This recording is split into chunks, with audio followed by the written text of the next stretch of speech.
Once upon a time, in Pascagoula, Mississippi, 19-year-old Calvin Parker loved his life. He had a new fiancée, a new car, and a new job. On October 11th, 1973, Calvin got off work and went night fishing with his buddy Charlie Hinton. Around sundown, Calvin and Charlie head down to the west bank of the Pascagoula River. Traversing the marsh, Calvin noticed a few no trespassing signs as the moon rose. The guys settled in for some peaceful moonlight fishing when they were interrupted by a bright blue light from behind them, glaring off of the water. They assumed they were busted by the cops. Squinting at the blinding light, they thought they were being spotlighted by a squad car. However, it wasn't a car sitting 30 yards away. It was an 80-foot long, 8-foot tall shaped craft with two round windows hovering a few feet from the ground. It made a light buzzing sound like a zzzz. Before the guys could comprehend what their eyes were seeing, a door on the craft opened, and out popped three strange-looking gray guys. Along with these things came a blinding white light. The light paralyzed Calvin and Charlie, and all they could do was watch horrified as these guys flew across the marsh, covering the 30 yards between them in seconds. Up close, they were kinda horrifying. They were about 5 feet tall, with extremely wrinkly bodies resembling a bulldog or a Shar-Pei. They couldn't tell if that was their skin or some kind of spacesuit. Their heads came straight up off their bodies with no neck. Their faces had no eyes, just weird bulbous protrusions instead of a nose or ears. They did have arms, but with pincher-like claws instead of hands. Their legs were footless, just dangling underneath them as they floated around. Their movements seemed more robotic than human. Quickly, they were upon them. Two of the clawed robots, or clawbots, grabbed Charlie, making a buzzing noise. The third one grabbed Calvin and injected him with some type of funky intergalactic Xanax. He was still paralyzed, but his fear drained out of him. Clawbot number 3 clamped Calvin and hoisted him into the air, and they floated across the marsh into the hovering football. Now, Clawbot number 1 and number 2 took Charlie into a bright room that had no light fixtures. It was illuminated with a bright white glow coming from the walls. They placed him paralyzed in an upright position, but there was no table he could see. Then, a little window opens in the ceiling and a 6-inch electronic eye drops down, Tom Cruise Mission Impossible style. It starts scanning Charlie from head to toe, making clicking noises before it shoots back up into the ceiling, leaving Charlie just chilling there, floating and paralyzed. Now Calvin, he's in another room getting the same floating Ethan Hunt treatment. But the alien eye must have liked something about him because his experience was far from over.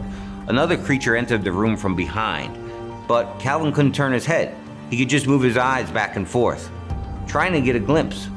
This wasn't a clawbot like the others. This was a human-like, bluish-skinned alien lady. She had all the human features on her face: eyes, ears, nose, and a small slit for a mouth.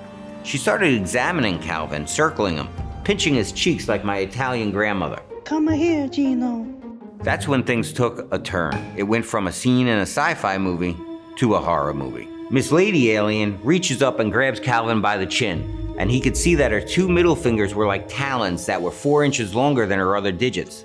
Without warning, she stuck her two mega middles down his throat and up through his navel cavity, tickling his uvula. You know, that's the little punching bag thingy hanging in the back of your throat. Anyway, he started gagging and his nose started bleeding like crazy.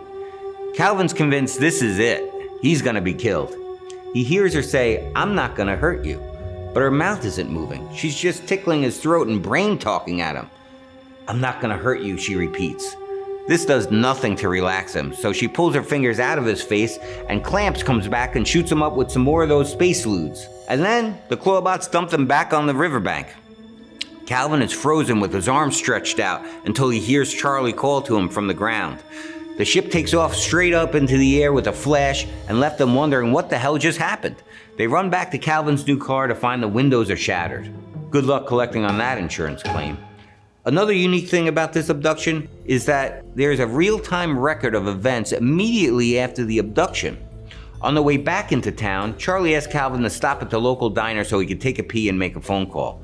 Calvin assumed he meant he was calling his wife. However, Charlie, without telling Calvin, immediately called the Keesler Air Force Base. The Air Force Base operator said they didn't do UFOs anymore, but they'd call the sheriff for him. So Calvin is sitting there in his new car with the broken windows when he's surrounded by the cops. As if this night wasn't bad enough, now he had to go downtown for another probing. Calvin and Charlie are interviewed separately. Not one to believe wild tales, Sheriff Diamond assumed he was being hoaxed. After being interviewed, they put them in a room together alone. However, Sheriff Diamond was sneaky. He hid a secret tape recorder in the room. What the sheriffs heard on that tape convinced them that they at least weren't lying. They were terrified and they never wavered from their story. The sheriff sent them home after taking the report. Once home, Calvin was not handling the situation very well. With the taste of the lady alien fingers still in his mouth, he was worried that he picked up some kind of crazy space STD. So he showered with bleach and he torched his clothes. The next day, Sheriff Diamond brought them to the hospital at Keesler Air Force Base for a checkup and further interviews. The official Air Force report listed 2 other witnesses that saw the craft that evening, including another police officer.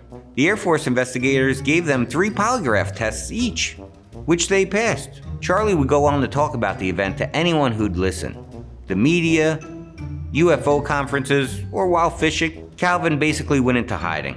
He didn't talk to anyone about that day for decades. Then, as his health was fading, he felt it important to validate what Charlie had been saying for years.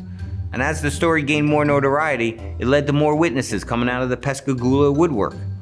Further down the river, another man saw the football ship, and a couple saw the clawbots along the river's edge. A kid 12 years old at the time saw the craft hovering above the tree line a few miles away.